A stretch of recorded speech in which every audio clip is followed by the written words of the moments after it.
Ya to be jaar Koli di nandri di udato yo Pune jilali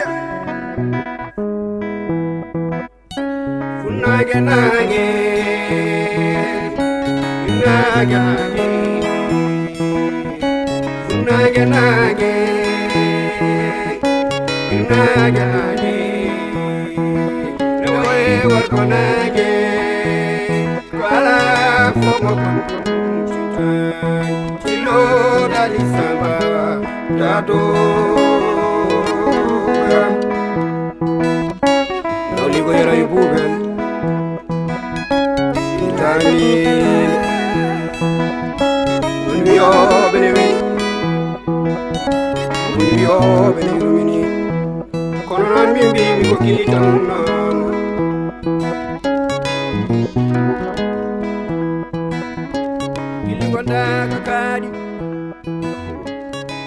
itta hawa ada manama ada hokka manel hande so haala arti ha do en hawa wiide ne salo calogol makko ngol mi anda ko onon bamdi mi anda on bamdaani kono min kam mi yaadani salade mo so manel resan mo nawamo ton so resan mo woppamo do so resan mo nawamo bangi goddo kono resan mo tan min bodo herso tutude mi nyamta jom tutar nyamta mino mi anda kono min kam gandum ko bodo herso tutude mi nyamta min non haala kala to noddami hen hunata nota dum onon wandi kala ko kalme aduna hunata haltu dum aduna kasa no daam de way rabbidini non wonni hulirande de bamun hawa say neddo haali hunde ha pari ruttimi ciagal holko addanum ruttaade ciagal yummun manel non ko sehilam minen pijji minen mawnidi haynde o nannete e ablay nde o yidano ablay so debbo non yida dewgal wadama hen so jibini manel bettata yimbe ngati manel fewani manel lotako manel soccotako gila ngartumi do wutte goto jiiru manel olal ngal tuuba goto jiirumi manel holko debbo waddata on mo urani lammani julde gorko wana wutte wana tu gorko wana wana wudere wana misor an kay baade ko an seburi mo moyen de jiidamo o mo wayno wayni ittu hunde cionama comco borno manel ko gorko o mo liggo o mon liggono ba makko o mo faare galle mabbe ayyaani o mo yara sangara ayyaani mo jaawina ayyaani mo wujja ayyaani mo fena bangi comci dum ko gede togosi weddo dum ladde ƴewata ko wadi faayide ko kala dum kono bangi o bornaaki walla so borim dum do o bortata dum weddo dum ladde a walla ube o resam dum tan woni haraka weddo dum ladde an hande manel so wonno sa jejini poti ndiyam so manel taabi mo ma harmini yarde on poti subhanallah mad anduma ala manel hay goto yida wiede manel ko biyu biddo non poti hejjiri wana goto jibini ko mine ma dendimo no jogorda hawa lawol ni non jogrimi hawa lawol welen en dilbe fo dewgal wad kono so welani en wadata welirti en kay ko force resede mo de kay o resede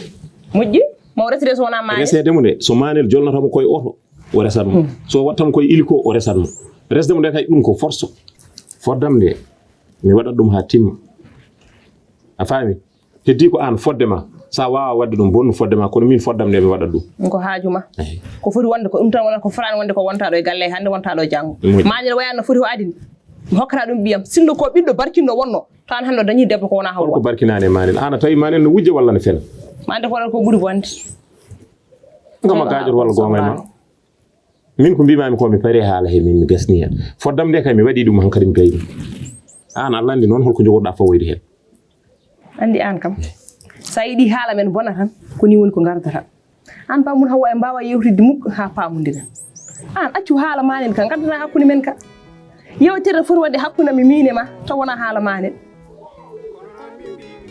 mi gaynara dafa e wirtu ma silmi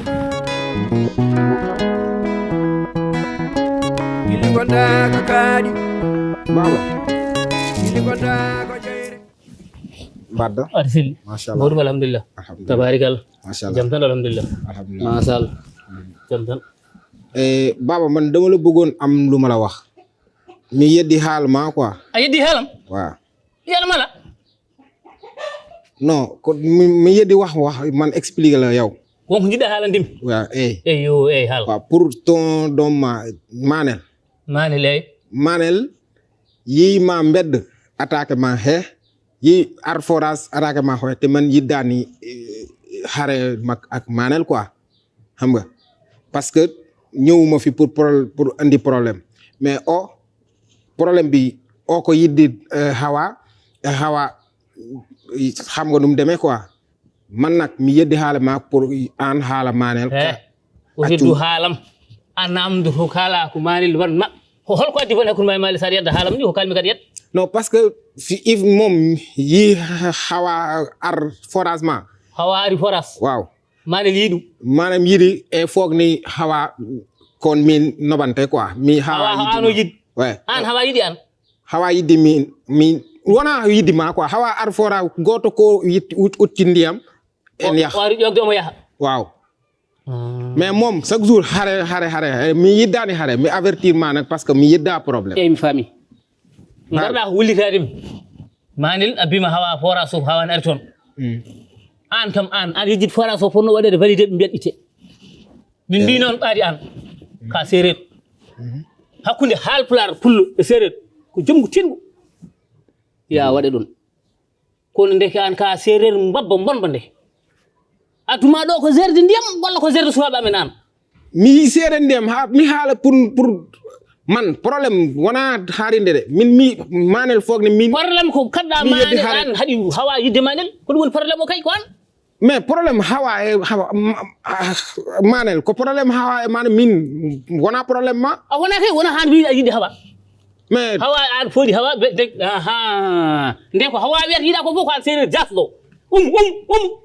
baba ko ni mama man wulul bama ngeeru ni yiddi peede yidde hollum jam saɗiɗi jam sel hawa ok mi yahi quoi ma haal mane rek mi yeddani problème mi ar wuro ngo ligue tan yaafo aɗa ndu kalutumami hawa accu rew liggéey ma baba man mi ar liggéey ma wona arde harande quoi hawa problème hawa e manel c'est problème hawa ke manel wona problème ma anda haal manel min yeddani problème mi yeddani harande mi ar kon pe na ida harande non be accu hawa woppu hawa mi problème hawa min mana baylan hawa mi yaho mi yah en tout cas mi ar fo liggéey aduma ko liggéey holko mbata yidi sabur sago sa jibini da yimbe hay be nganda hay ko kuccere kay ko bakere jidata ko jittata kay o do mani le yero man da fon ci furi lawli ko yara e bubel hayo fela jogi mi do ko lu baax quoi si man comprendre ma lay wax ak yalla bon mi ngumi magale mané galle mané waaw tono mira waaw jenna waaw mi yahi pour voir pao babrabe manelo pour expliquer ko manel chaque fois ar forage yeddi hare mamen yemi in bed yeddi hare e min yeddani hare quoi mais pas wi alu manel ko an ko ligetan ar ka janod waytinade to pao ba mo manel waaw so anat sel andara anda o pa buri compliqué wuro ngo fof mais juste que prévention quoi pour hal manel koni non mais ça hal ni no kam dum min déjà mbiyarma dum no wona solution yaade ha galle mais ko solution kay expliquer man suma mi ya galle expliquer babe que domma yeddi hare e min yiddani hare baba expliquer domma que ni ya hare mo jani an déjà pularma labani an est ce que vous fami ça kalanama ko o pan jibide et puis an déjà an tagi sax odo manel hawa yindirane mo ko an o yi fami dum fof ko ande non wona min te problème bi moy man mi andaka babarabe bamum manen andan ken guerre mi de town quoi mais il faut que man ma expliquer ko que ni min yedani hare min zerani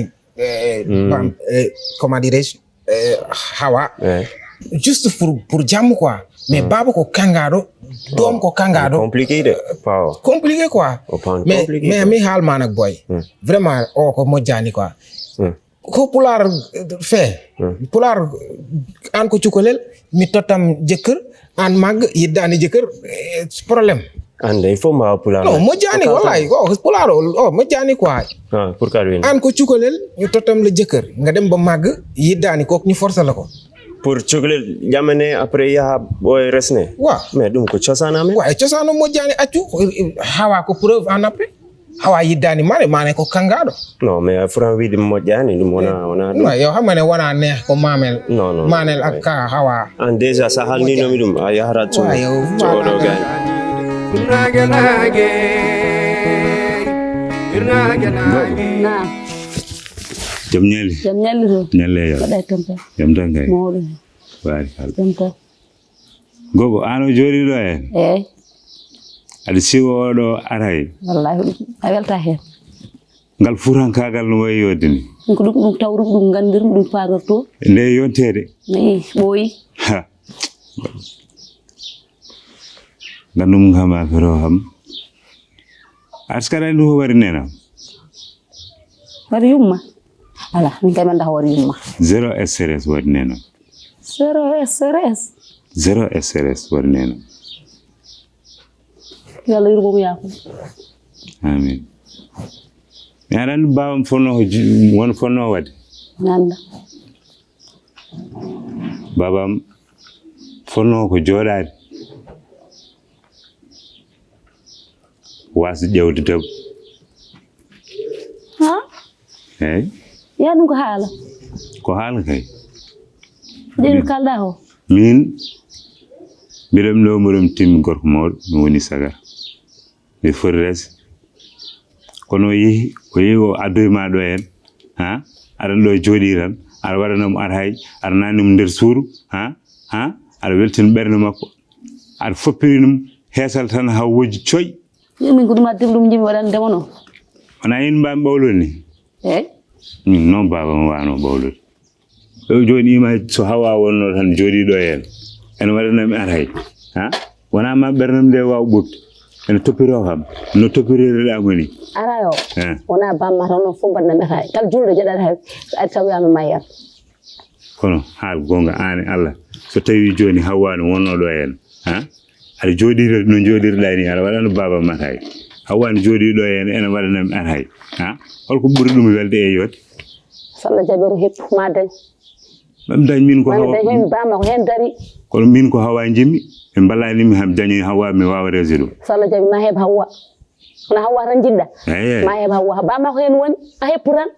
baba mo wallani mi hen hay batte Wallahi bamma ko hay batte wallani joda e subaka joda e kiiri koy ma tan woni. babam topiri rango hore mudum Ala o mi non de.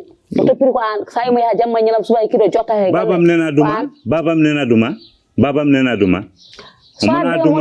Mon aduma jamma nyelom suba e kiiri hundir tan ngolon Ngandu wadde am de kon hawa o hambo dara haji ma o. min burno babam bawlude babam buri ham bawlude min Joni ma wajju so waadi ma wajju mi fujoto ko mi mettindo ngari mi mettini babam elan do tan nena aduma e gala men tan al topiro dum tan leration o mettin ma leer ma hamba urtula tuba kon gogo hawa nanara kon gogo so walli hamme hawa en joni gal meden wana wel hawa nanara yo wala mi hawa jidda ay lewate hawa ko yettima wala mi heba puran kon hawa nanara joni ko edema wadde wala mi heba ko aka kebda pari gasi to da jara lol burdo kon hawa buru wadda ay sala jabi si wargo ma mi virgule ya terrain gel macho gasay sala jabi en gon yo ya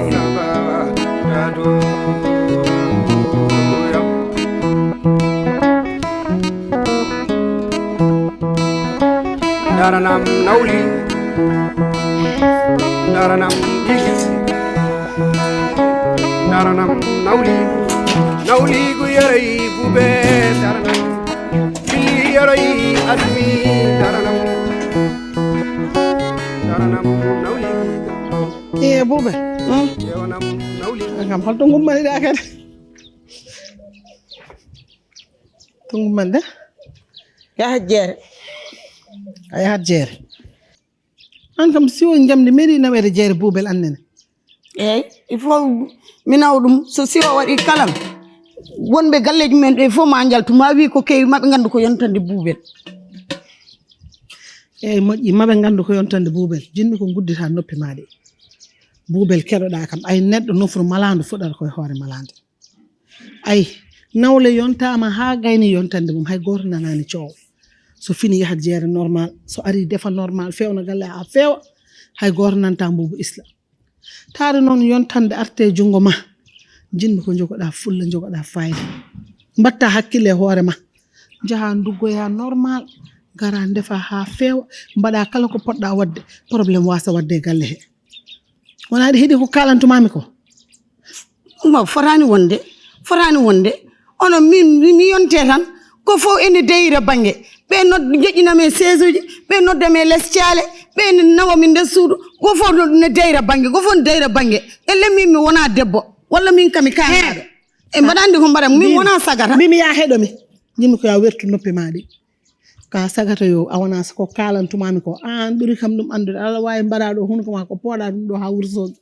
est ce que aɗa heeɗi ko kalantumami ko mbimami ko mi wi Babacar yo rewtu nen habsatu ɗo accat ma ɗon liɗɗi ma mi haalni nen habsatu kala ko poɗɗa duggude sa yettima ma walle dugga buubel ngara aɗa heeɗi ko kalantumami ko mi haalni nen habsatu Babacar ma rewɗon accat ma ɗon liɗɗi ma min ko gormanɗa ko emi kono muccede wuttani aɗa heeɗi an noon a welani wallude saabu saɗa haalni a nanta walla to neɗɗo haaldata ɗo wona ɗon nanirta ya addoye liɗɗi maɗi ngara defa maaro welko ay ɗeɗo balɗe ayi nawle neɗɗo noon jogoto hakkille anda ko haalanaka aɗa heeɗi koko yasin min a haalanta ham ko mbaɗanmi yontande min yontandam jelte hen min mi hangaka kami debbo mbaɗa andi ko ponmi wadde wona lawol ɗon kalnami ko coɗami kami sotta ko kalnanimo ko sodata e ko sotta min mbaɗa andi ko mbaɗanmi mi hangaka eyyi moƴƴi ko maaro liɗɗi nani mbasa yew tew oto addu ɗum ɗo kiwis oto addu ɗum ɗo ko maaro e liɗɗi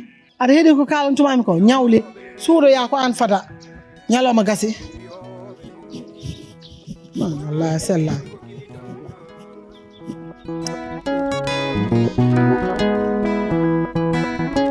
Gili gonda ko kaadi Gili gonda ko jeere hey yimɓe galle he salamu aleykum he mbiye idi noon yo ar kongo tan goto mi invitani goɗɗo oɗo addor goɗɗo eyyi saabu maaro e liɗɗi ngo refanmi ko allahu akbar hande ande ceemeɗo kala gonnoɗo ceemeɗo fijat ko joni ceemeɗo o naati ko joni ceemeɗo o heeɓi yontande ko joni ceemeɗo o wone sagginde maaro e liɗɗam ko mami waɗi hen sunguf kanje mami waɗi hen follere ha lammo tot follere laaɓu woɗere nde woɗere follere koobi de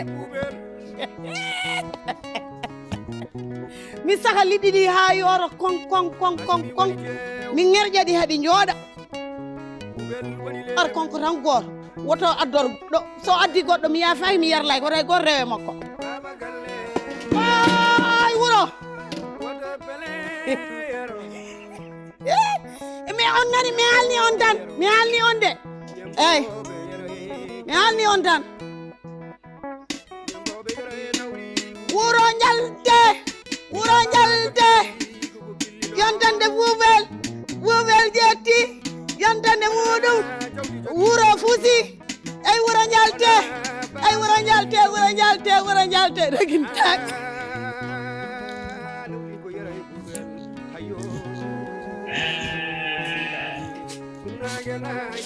Bonjour. Ça va? Ça va bien et toi? Comment tu vas? Je vais bien. Ça va? Oui. Où est le rat là? Quel rat? Ah. Il est où? Je l'ai vu partir au marché. Aïe, marché. Oui. Et j'ai vu oublier aujourd'hui. C'est son tour. Oui. Donc on l'a laissé partir au marché. Oui, et quoi? Qu'est-ce que j'ai là-dedans? Hey. C'est elle qui va préparer. Oui, c'est son tour. Ça sent pas bien. Elle ne s'est pas préparée. Elle ne s'est pas préparée. Hey. Elle ne s'est pas préparée et maintenant vous la laissez préparer. Eh bah, oui, c'est son tour. Elle n'a qu'à faire son repas. Hein. Ah, même si c'est son tour là, Ou bien il y aura quelqu'un qui va assister. Oui, c'est moi. Ou ma grande sœur. Ah, tu sais que toi, elle a beaucoup de couleurs. Aujourd'hui, elle peut dire que personne ne va assister à son tour. Hein? Oui. Moi, le problème c'est quoi? Moi, je peux tout gérer, les repas. Je peux tout préparer tous les jours. Je prépare les repas sans problème. Si c'est son tour la nuit, il va passer la nuit là-bas. Mais si je fais ça, les gens, eux, ils vont penser que moi, je suis en train de récupérer mes bureaux. La journée, moi, je prépare pour que les gens mangent. Regarde, il y a ton père, il y a ta mère. Si on ne mange pas, comment on va faire? Écoute, tu n'as qu'à parler à ma mère. Là, je pense qu'elle va t'aider. Parle avec elle. Si, en tout cas, si elle a insisté qu'elle va préparer, moi, je vais prendre quelque chose de préparé et je vais préparer dans ma chambre, là. Comme ça, je vais manger, moi et mon mari. Sinon, mon mari, même lui, il ne mange pas.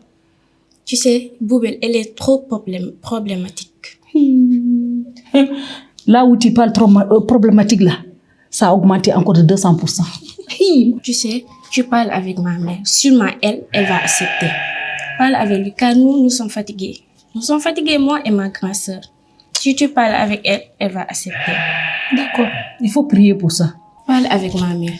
Sûrement, elle va accepter. Car nous sommes fatigués. Je suis fatiguée, ma grande sœur, elle aussi, elle est fatiguée. Parle avec elle. Elle va accepter. Oui, moi, je vais parler avec elle. Mais tu sais ce qui est le problème? Je peux venir parler avec elle maintenant. Là. Elle va croire que moi, je suis en train de récupérer tout. Mais la nuit, moi, je ne récupère rien. La journée, moi, je peux tout préparer tous les jours. Il n'y a pas de problème. C'est un tour, là. Elle va prendre ça la nuit. Je n'ai pas de problème avec ça. Tu essaies juste. Peut-être elle accepte. D'accord. Où est ta maman? Elle est dans la chambre. Elle dort ou bien? Non, je ne sais pas. D'accord. Moi, je vais aller la voir. D'accord. Ok.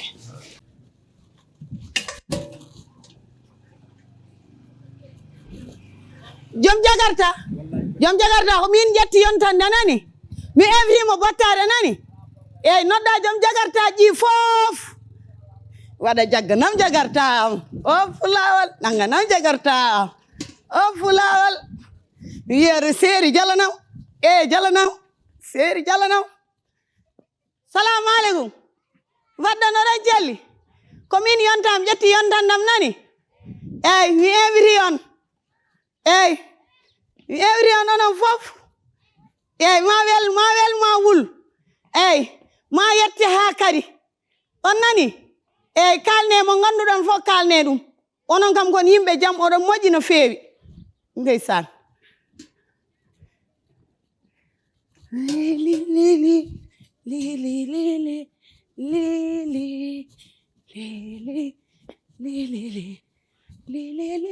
Allah jaɓi an ɓe dañat ha sagoji mumen de domoɗa tajjo e kay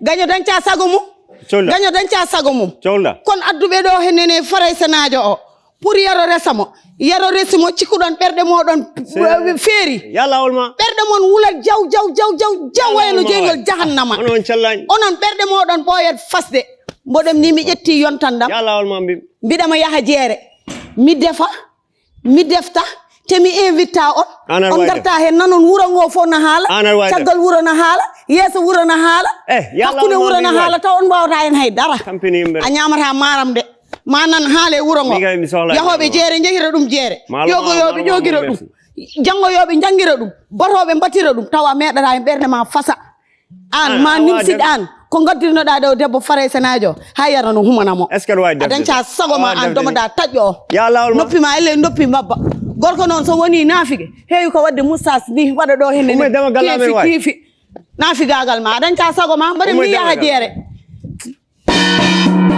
ƴetti yon tan dam de gaño dañca sago mum de aɗuno fof invite mi haydara wawa hen hay tous a wawa hen demaga mi tawar ɗon de mbimi somi tawim no moƴƴani ma mbimi ala ko kalɗa warɗo yimmi gulani mi ƴetti yon tan dam mi yaha jeere mi defa mi defta mi rotta yiɗɓe sehilaɓe ñaama a ñamata heɗɓe a ñamata nde salla jaɓi ɓernde ma ɓooyat harƴirade de a mayadde a ñamata e maram ko an a yarata e jaramam ɗam kadi so Allah jaɓi a yarata e jaramam man wat ɓohe belɗe a yarata hen so Allah jaɓi waay papa daal moo ngi noonu daal. maa ne ngay. wuyu ma xam nga lan la Babacar li nga ma wax dégg naa ko Fouta Gueye ci boppam dañoo yor seeni réalité man gënoo maa xam Fouta yàgg naa fi yaa ngi may dégg lu mat ñeent fukki at am naa ko fii amul lu ma fi hëpp waaye nag du nii ngay sëkkatale rek bëgg naa ndaw si dañ ma ko war a may daa koy takk déedéet du noonu de ku ci ne ak say réalité. Ili gonda ko jeyre ili gonda ko jawdi o waye wonde fo woni sitanine